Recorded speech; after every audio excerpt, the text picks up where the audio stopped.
Hello teacher, my name is Giovanni Rio.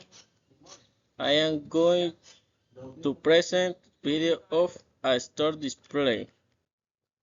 Hello, welcome to my presentation.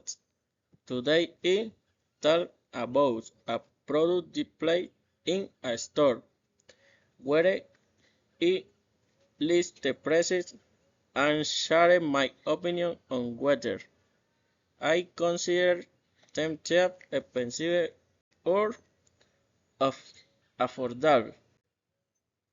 We can observe some products for daily consumption, which is food.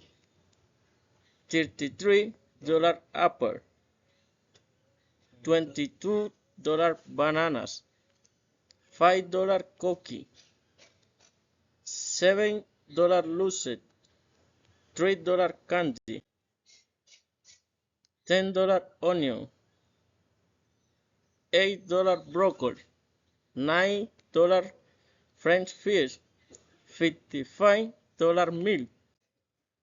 Looking at the price of these products, I see that some fit my budget, but others are too expensive. That's my opinion. Thank you.